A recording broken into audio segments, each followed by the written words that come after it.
오늘에게 주신 하나님의 말씀 고린도후서 5장 11절에서 20절까지의 말씀입니다. 고린도후서 5장 11절에서 20절로 말씀, 저와 여러분이 한 절씩 교독하시고 마지막 20절 한 목소리로 합독하겠습니다. 우리는 주의 두려우심을 알므로 사람들을 권면하거나 우리가 하나님 앞에 알리어졌으니 또 너희의 양심에도 알리어지기를 바라노라. 우리가 다시 너희에게 자천하는 것이 아니요 오직 우리로 말미암아 자랑할 기회를 너희에게 주어 마음으로 하지 않고 외모로 자랑하는 자들에게 대답하게 하려 하는 것이라. 우리가 만일 미쳤어도 하나님을 위한 것이요 정신이 온전하여도 너희를 위한 것이니 그리스도의 사랑이 우리를 간권하시는도다. 우리가 생각하건대 한 사람이 모든 사람을 대신하여 죽었은즉 모든 사람이 죽은 것이라. 그가 모든 사람을 대신하여 죽으심은 살아있는 자들로 하여금 다시는 그들 자신을 위하여 살지 않고 오직 그들을 대신하여 죽었다가 다시 살아나신 이를 위하여 살게 하려 함이라. 그러므로 우리가 이제부터는 어떤 사람도 육신을 따라 알지 아니하노라. 비록 우리가 그리스도도 육신을 따라 알았으나 이제부터는 그같이 알지 아니하노니. 그런즉 누구든지 그리스도 안에 있으면 새로운 피조물이라. 이전 것은 지나갔으니 보라 새 것이 되었도다. 모든 것이 하나님께로서 났으며 그가 그리스도로 말미암아 우리를 자기와 화목하게 하시고 또 우리에게 화목하게 하는 직분을 주셨으니 곧 하나님께서 그리스도 안에 계시사 세상을 자기와 화목하게 하시며 그들의 죄를 그들에게 돌리지 아니하시고 화목하게 하는 말씀을 우리에게 부탁하셨느니라. 그러므로 우리가 그리스도를 대신하여 사신이 되어 하나님이 우리를 통하여 너희를 권면하시는 것 같이 그리스도를 대신하여 간청하노니 너희는 하나님과 화목하라. 아멘. 화목해 하기 위한 거듭남이라는 말씀의 제목으로 함께 말씀 나누겠습니다. 화목해 하기 위한 거듭남. 화목은 많은 사람들이 바라는 것입니다. 많은 이들이 또 많은 가정에 또 많은 공동체의 사람들은 화목을 추구합니다. 화목이란 무엇인가요? 그것은 서로가 아주 오손도손 행복하게 서로가 기쁘게 그렇게 함께 하는 것, 그것이 화목입니다. 화목한 가정을 보면 너무나도 사랑이 넘치고 행복한 미소가 넘치고, 화목한 공동체를 보면 그들 안에는 사랑의 넘침이 날마다 흘러갑니다. 그렇다면 이 땅을 살아가는 그리스도인들에게 과연 우리는 어떠한 모습의 화목의 꿈들을 하나님이 우리에게 부어주셨을까요? 오늘 우리가 묵상한 고린도후서 5장 11절로 20절까지의 말씀, 이 말씀은 화목한 그리스도인 그 거듭남의 인생에 대해서 우리에게 알려주고 있습니다. 화목해 하기 위해서 과연 우리는 어떠한 모습을 살아가야 하는지 오늘 주시는 말씀 안에서 한 두 가지 정도로 함께 생각해 보기 원합니다. 오늘 첫 번째로 화목해 하기 위한 거듭남, 그것을 위해서 권면하는 삶을 살아가야 합니다. 권면하라. 오늘 말씀 11절 말씀입니다. 다 함께 읽어볼까요? 시작. 우리는 주의 두려우심을 알므로 사람들을 권면하거니와 우리가 하나님 앞에 말려졌으니 또 너희의 양심에도 알려지기를 바라노라. 아멘. 오늘 화목하게 하기 위한 그 거듭남을 위해서 첫 번째는 바로 권면하라, 권면의 삶을 살아라 이겁니다. 권면하는 것이 과연 무엇입니까? 오늘 말씀을 보면요, 권면할 수 있는 이유 바로 이 11절 9절에서 주의 두려우심을 알기 때문이다라고 설명하고 있습니다. 권면하거니와 주님의 두려우심을 알므로 사람들이 권면한다라고 말씀은 선포합니다. 그렇다면 여기에서 주의 두려우심은 뭘까요? 우리는 일반적으로 하나님을 두려워하다, 하나님을 경외하다, 이 두려움이라는 것, 그것은 하나님 절대 전능하신 절대자에게, 전지전능하신 하나님께 우리가 갖는 그러한 경외의 두려움이라고 알고 있습니다. 그런데 오늘 본문을 자세히 생각해 보면 이 고린도 서신을 쓴 바울의 입장에서 이 두려움을 이해해 볼 수가 있죠. 바울이 말하고 있는 오늘 이 두려움은 무엇일까요? 그가 사울의 인생에서 다메섹 도상에서 예수 그리스도를 만나 예수 그리스도를 통해 받게 된 그 두려움의 마음이 있습니다. 그것은 바울에게 경험되어진 미래의 심판자 되시는 그 주님, 그분에 대한 두려움이 그의 삶 안에 가득 채워졌습니다. 그때 그의 인생은 사울에서 바울의 인생으로 변화되었고, 어떻게요? 예수 그리스도를 전하기 위해, 복음을 선포하기 위해 그의 남겨진 일생을 주님께 드렸습니다. 그러한 두려움에 대해서 이전의 10절 말씀에 그 두려움에 대해서 기록하고 있었습니다. 어쨌든 오늘 이 자리에서 바울이 외치는 그 두려움은요, 하나님에 대한 절대자로서의 그 두려움, 그것은 맞지만 실질적으로는 자기의 삶 속에서 경험되어진, 다메섹에서 경험한 예수 그리스도, 그분을 통해서 맡게 된 그 두려움의 모습들, 그 경외함, 그래서 심판자이신 그분 앞에 선 나의 모습을 비춰보는 그러한 두려움이었습니다. 그리고 이 말씀 후반부에 보면 우리가 하나님 앞에 알려졌다라고 그렇게 설명하고 있습니다. 하나님에게 알려진 자, 무슨 의미입니까? 이것은 하나님께서 다 아신다라는 사실이죠. 그래서 두려운 겁니다. 하나님이 내 일거수일투족을, 내 삶의 모든 부분 하나하나를 너무나도 잘 알고 계신다라는 사실을 바울은 느꼈습니다. 그의 그 깨달음 앞에서 그의 일생은 어떻게 살았습니까? 앞서 설명드린 대로 복음을 향해 온전히 전진하는, 다름질하는 그러한 인생을 살 수가 있었습니다. 우리는 너무나도 잘 알지요. 주님은 모든 것을 다 아시는 분, 모든 것 다 아시는 그 하나님. 누가복음 21장에 보면 예수님께서 바라보시는 어떤 한 부자의 헌금의 모습을 바라봅니다. 그리고 그녀에 이어서 한 과부가 나와 두렙돈을 주님께 드리는 그 장면을 우리는 기억합니다. 그때 누가복음 21장 3절 4절 말씀에 예수님이 이렇게 말씀하십니다. 이르시되 내가 참으로 너희에게 말하노니 이 가난한 과부가 다른 모든 사람보다 많이 넣었도다. 저들은 그 풍족한 중에 헌금을 넣었거니와 이 과부는 그 가난한 중에서 자기가 가지고 있는 생활비 전부를 넣었느니라 하시니라. 아멘. 과부가 두렙돈을 넣는 것을 보고 또 부자가 헌금하는 것을 그냥 보시고 예수님께서는 이렇게 말씀하셨어요. 왜죠? 그분은 다 아셨습니다. 그들의 중심을 아셨어요. 헌금하는 이의 그 마음, 그 중심에 과연 저 사람이 어떠한 마음으로 주님께 나와 예물을 드리는지 그것을 꿰뚫어 보셨습니다.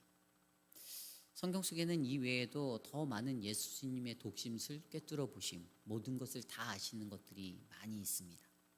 요한복음 2장에만 보아도 요한복음 2장에 보면 많은 이들이 예수 그리스도의 표적을 보고 그의 이름을 믿었다라고 23절에 기록되어져 있는데 23절로부터 25절까지의 말씀을 보면 그렇게 사람들이 그의 이름을 그 표적들 때문에 믿었는데 예수님은 자신의 몸을 그들에게 위탁하지 않으셨다, 의지하지 않으셨다라고 기록하고 있습니다.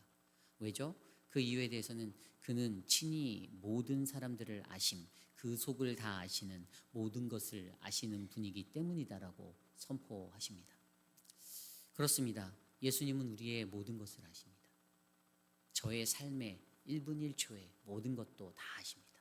동일하게 여러분들의 삶 속에 주님에 대한 그 두려움 앞에 우리는 설 때, 날마다 설 때 그로 인해서 권면해야 합니다. 무엇을요? 바울이 경험했던 그 복음의 현장 다메섹의 그 두려움, 그래서 예수를 믿어야 한다. 너희가 예수를 믿어야 한다. 너희가 예수 그리스도의 길을 따라 살아야 한다. 이 복음이 우리들로 통하여서 권면되어져야 합니다. 저는요, 오늘 이 자리에 모여 있는 저와 여러분들, 우리 모두가 그러한 권면의 인생, 그래서 화목해야 하기 위한 그 거듭남의 인생을 사시는 우리 모두가 되시기를 간절히 축복합니다. 오늘 두 번째로 화목해 하기 위한 거듭남, 그 두 번째는 과연 무엇일까요? 그것은 자기 중심성을 버리자입니다. 자기 중심성을 버리자. 오늘 말씀 13절, 14절 말씀 우리 한 목소리로 함께 합독하겠습니다.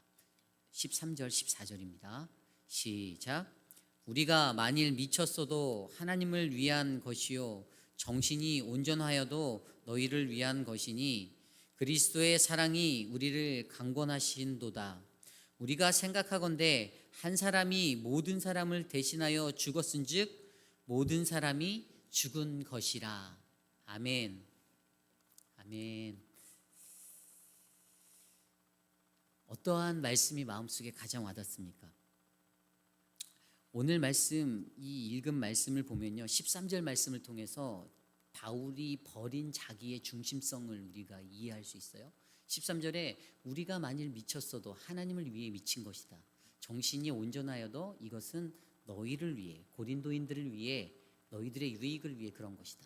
자신의 삶에 대해서 그렇게 표현한 거예요. 결국에 이리 들여다보고 저리 들여다보아도 어떻게 해요? 바울은 자기 중심을 위해 살지 않았다는 거예요. 하나님, 주님을 위해 살고 또 고린도인들, 이웃을 위해 살았다는 것입니다. 나라는 존재는 없습니다. 이것이 바로 바울이 보여주고 있는 자기 중심성의 그 던져버림이었어요. 그런데 이렇게 살아갈 수 있는 이유가 좀 전에 읽었던 14절에 기록되어져 있어요. 14절에 바울이 그렇게 할 수 있는 것, 그리스도의 사랑이 우리를 강권하시는도다. 아멘. 이해가 되십니까? 그리스도의 사랑이 우리를 강권하신다라고 나와 있습니다. 그리스도의 강권하시는 그 사랑이 바울에게 있었다라는 사실, 그것이 바로 그가 그렇게 행할 수 있는 원동력이었습니다. 강권하다라는 헬라어 단어 슈네코, 이것은 가까이에서 강한 영향을 미치다라는 의미입니다. 가까이에서 강한 영향을 주다. 표준 세번역 성경으로 이 구절을 살펴보면 그 부분을 어떻게 했냐면 그리스도의 사랑이 우리를 휘어잡습니다. 아멘. 이렇게 기록되어져 있어요. 그분의 그 강권하심, 그 사랑의 강권하심, 그분의 그 사랑이 저와 여러분 우리를 휘어잡는 겁니다. 그 역사를 바울은 경험하였어요. 그래서 어떻게 해요? 그는 오직 하나님의 영광을 위해, 고린도인의 유익을 위해 자신의 인생을 드릴 수 있는 자기 중심성을 다 버린 그러한 선한 사람으로 살았던 것입니다. 로마서 5장 8절 말씀에 바울이 이렇게 고백합니다. 우리가 아직 죄인 되었을 때 그리스도께서 우리를 위하여 죽으심으로 하나님께서 우리에 대한 자기의 사랑을 확증하셨느니라. 아멘. 하나님의 사랑, 그 사랑이 어떠한 것인지 바울은 너무 잘 알았어요. 왜냐하면 그분이 달려 돌아가신 그 십자가를 그는 알고 있었기 때문입니다. 그래서 우리는 이렇게 이해할 수 있죠. 바울이 경험한 그 다메섹과 그리고 바울이 목격하였던 그 십자가, 결국에 그 십자가로 말미암아 바울은 그리스도의 사랑의 강권적인 역사를 경험하였던 인생입니다. 그러므로 그리스도의 사랑이 우리를 휘어잡기 원하십니까? 그렇다면 그리스도의 십자가를 주목하시기 바랍니다. 그 십자가를 이해하시기 바랍니다. 그 십자가가 그냥 형틀의 하나로서 십자가, 모형의 하나로서 십자가가 아니라 왜 우리가 나의 자신을 버리고 살아가야 하는지를 알려주는 그러한 하나님의 은혜의 자리가 될 수가 있습니다. 이처럼 이 세상을 살아가는 우리들은 아직도 여전히 자기 중심성 안에 살 때가 있습니다.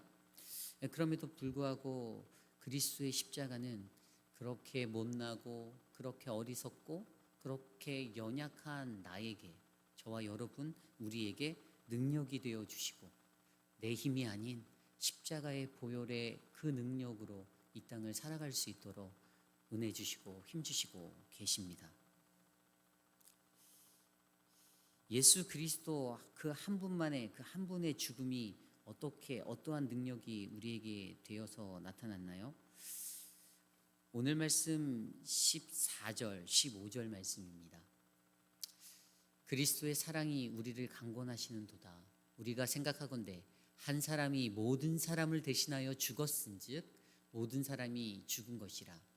그가 모든 사람을 대신하여 죽으심은 살아있는 자들로 하여금 다시는 그들 자신을 위하여 살지 않고 오직 그들을 대신하여 죽었다가 다시 살아나신 이를 위하여 살게 하려 함이라. 아멘. 그 말이 그 말인 것 같은데 조금 이해가 안 되시죠? 제가 좀 정리를 해드리면요, 15절, 14절에서는요 예수 그리스도 그 한 사람의 죽음의 의미가 어떤 것인지 설명합니다. 그 한 사람의 죽음이 모든 이들을 대신하였다라고 설명하였어요. 죄 가운데 빠진 저와 여러분, 우리의 모든 인류, 전 인류의 모든 영혼들을 위하여 예수님 한 사람이 죽어주셨다라는 사실입니다. 그리고 15절에 그것은, 그 죽음은 어떻게 해요? 살아있는 자들로 하여금 다시는 그들 자신을 위하여 살지 않고 오직 예수를 위해 살게 하려 하신다라는 그분의 뚜렷한 목적을 우리에게 말씀하여 주십니다. 고로 그리스도, 그분이 달려 돌아가신 그 십자가가 갖고 있는 그 능력은 오늘 이 시대를 살아가는 우리들에게 바로 나 자신이 아닌 오직 예수를 위해 살게 하는 그러한 이유가 되는 것입니다. 이것을 믿으십니까? 오늘 본문은 이러한 것들을 가리켜서 바로 거듭남, born again이라고 말합니다. 그 거듭남이 무엇입니까? 거듭남은 그냥 일시적인 현상이 아닙니다. 그것은 우리의 삶의 영적인 변화, 상태의 변화예요. 내 삶의 태도가 변화되는 것입니다. 내가 이전에 이러한 모습으로 살았었는데 거기에 머무는 것이 아닙니다. 내가 이전에 살았던 모습에서 180도 나의 잘못된 것들을 바른 길로 바로잡아 바꾸는 그러한 변화된 삶, 이것이 바로 거듭남의 인생입니다. 거듭남의 인생에 대해서 오늘 말씀은 16절에 이렇게 설명합니다. 그러므로 우리가 이제부터 어떤 사람도 육신을 따라 알지 아니하노라. 비록 우리가 그리스도도 육신을 따라 알았으나 이제부터는 그같이 알지 아니하노라. 아멘. 무슨 의미입니까? 거듭난 자는 육의 것으로 행동하지 않는다는 것입니다. 이전에 내가 육적인 모습으로만 살았다면 나는 이제는 육적인 것으로 살지 않겠다. 이게 거듭난 자의 모습입니다. 17절에는 거듭난 자에 대해서 이렇게 설명합니다. 그런즉 누구든지 그리스도 안에 있으면 새로운 피조물이라. 이전 것은 지나갔으니 보라 새 것이 되었도다. 아멘. 새로운 피조물, 거듭남은 바로 새로운 피조물이라고 말합니다. 옛날의 모습으로 살아가는 게 아닙니다. 새로운 피조물의 모습으로, 그 모습으로 이 시대를 살아가는 것, 이것이 바로 거듭남의 모습입니다. 18절에는 이렇게 기록되어져 있습니다. 모든 것이 하나님께로서 났으며 그가 그리스도로 말미암아 우리를 자기와 화목하게 하시고 또 우리에게 화목하게 하는 직분을 주셨으니. 아멘. 뭐라고 설명합니까? 거듭난 자는 하나님께로 난 자라고 설명하죠. 거듭난 이는 하나님께로부터 난 자입니다. 육적인 내 삶의 그 자리에서 난 사람이 아닙니다. 나는 원래 이렇게 생겼는데, 내 삶의 방식인데, 내가 살던 대로 내가 살면 되는데 것이 아니라는 것이죠. 여기는 분명히 하나님께로부터라는 그 근원, 그것이 어디인지를 정확하게 명시하여 주고, 바로 거듭난 이는 하나님께로 난 자의 모습대로 살아가야 한다는 사실을 우리에게 알려주고 있습니다. 요한일서 3장 9절 10절 말씀에 이렇게 기록되어져 있습니다. 하나님께로부터 난 자마다 죄를 짓지 아니하나니 이는 하나님의 씨가 그의 속에 거함이요 그도 범죄하지 못하는 것은 하나님께로부터 났음이라. 이러므로 하나님의 자녀들과 마귀의 자녀들이 드러나나니 무릇 의를 행하지 아니하는 자나 또는 그 형제를 사랑하지 아니하는 자는 하나님께 속하지 아니하니라. 아멘. 하나님을 사랑하지 않는 자, 또 이웃을, 내 형제, 내 자매를 사랑하지 않는 그 사람은요, 하나님께로부터 난 자가 아닌 사람, 거듭난 자가 아니라고 설명하고 있습니다. 사랑하는 성도 여러분, 우리들의 삶의 모습을 생각해 볼까요? 저와 여러분, 우리들의 모습은 어떻습니까? 여러분은 거듭나신 분입니까? 예수 그리스도 안에서 거듭나셨나요? 아멘. 거듭난다라는 것은요, 하나님께로 난 자의 모습대로 이 땅에서 살아가는 것입니다. 그리고 그것을 나타내는 것입니다.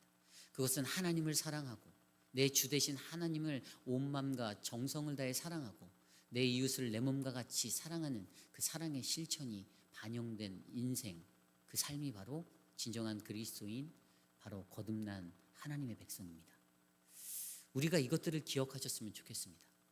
그리고 그 거듭남을 통하여 하나님 무엇을 이루려고 하셨죠? 오늘 제목에서처럼 화목해 하기 위해서 거듭남, 이것을 우리에게 허락하셨습니다. 하나님의 목적은요, 내가 잘나기 위해서, 내가 성공하기 위해서, 내가 큰 자가 되기 위해서 거듭남을 주신 게 아닙니다. 화목하게 하기 위한 거듭남을 우리에게 허락하여 주셨습니다. 그래서 좀 전에 읽었던 18절 말씀에 그 직분을, 화목하게 하는 직분을 저와 여러분 우리에게 주셨다라고 말씀하시지 않습니까? 이것은 사명입니다. 직분입니다. 내가 초이스할 수 있는, 선택할 수 있는 그러한 것들이 아닙니다. 하나님이 이것은 명령하셨고, 예수를 믿는 그리스도의 자녀, 그의 백성이라면 반드시 우리는 화목해하는 이 사명을 우리의 일생 동안에 감당해야 합니다. 이것이 우리에게 필요한 것이죠. 그리스도를 통해 거듭나게 하시고 또 우리가 하나님과 화목하고 그렇게 거듭난 우리들이 이웃과 화목할 수 있는 이 멋진 인생, 바로 사랑하는 우리 회의빛 한인 장로교회 아름다운 인생이 되기를 간절히 소망합니다. 거듭남에 대해서 베니임 목사님이 이렇게 말했습니다. 거듭남의 체험은 교회에 와서 눈물 몇 방울 흘리며 주님 죄송합니다라고 말하는 것이 아니다. 거듭남은 우리의 삶에 기적적인 변화를 준다. 내 자아 중심에서 그리스도의 중심의 삶을 살게 한다. 이러한 삶들을 꿈꾸십니까? 그렇다면 우리들이 앞으로 거듭남의 인생으로 화목해하고 섬기는 그 자리, 권면하고 내 중심성을 버리는 그 삶의 모습을 통해 우리의 인생 가운데 어떠한 열매가 풍성히 맺히는지 그 믿음의 열매들을 기대하고 바라보시기를 간절히 부탁드립니다. 또한 그렇게 거듭난 인생은 나의 지나간, 나의 과거에 내가 가졌던 그 잘못된 습관들로 인해서 즐거워하지 않을 것입니다. 그래서 그냥 새롭게 맞이하는 하루하루가 그 삶이 내 이전 것은 지났고 나는 새로운 사람이 되었다. 저같이 보잘것없던 사람도 하나님 앞에서 조금씩 하나님 감사합니다. 나를 새 부대에 새 술에 담아주셔서 사용하여 주시니 감사합니다라고 고백할 수 있는 이 믿음의 고백이 오늘 이 자리에 함께한 우리 모두의 고백이 될 줄 믿습니다. 오늘 말씀을 준비하며 찬송가가 생각났어요. 예수를 나의 구주 삼고 성령과 피로써 거듭나니 이 세상에서 내 영혼이 하늘의 영광 누리도다. 함께 우리 이 찬양 주님께 올려드리겠습니다.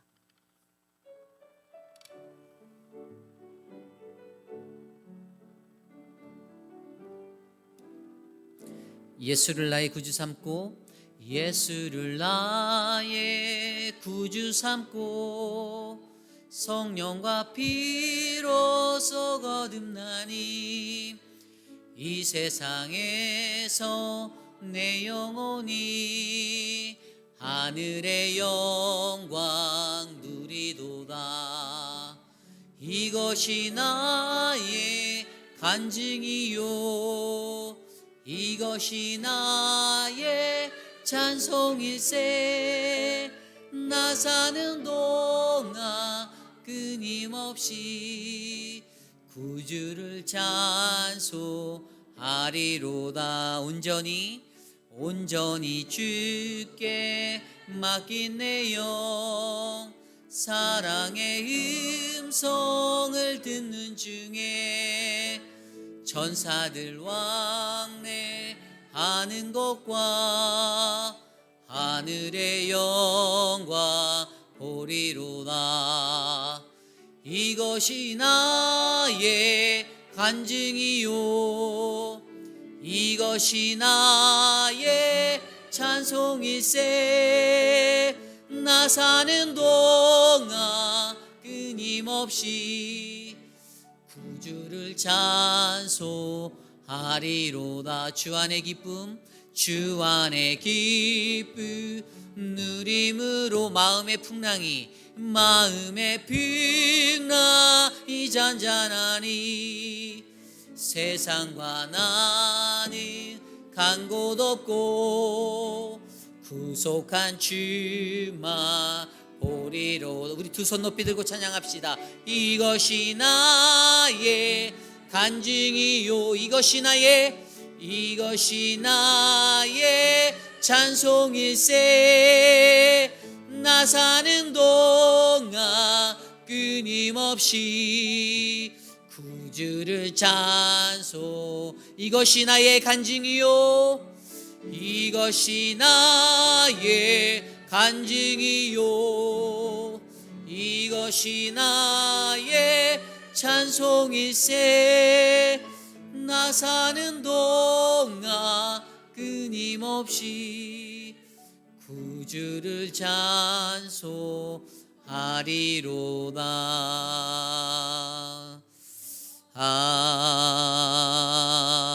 아멘. 우리 시간에 오늘 주신 말씀을 놓고 먼저 기도하기 원합니다. 하나님, 이것이 나의 간증입니다. 그리고 이것이 나의 찬송이 되길 원합니다. 주님을 나의 구주로 삼아서 하나님, 내 인생이 거듭나기 원합니다. 내 영혼이 하늘의 영광 누리기 원합니다. 하나님, 우리의 공동체 가운데 화목함을 위하여, 나의 가정의 화목함을 위하여 하나님, 권면할 수 있는 그 용기가 있게 하여 주시고, 내 중심의 삶을 버리고 하나님의 영광을 위해, 나와 함께하는 모든 이들의 유익을 위해 하나님, 내 삶을 드릴 수 있는 믿음의 삶이 우리 안에 펼쳐지게 하여 주옵소서. 이 시간 함께 합심하여 기도하겠습니다. 하나님, 감사합니다.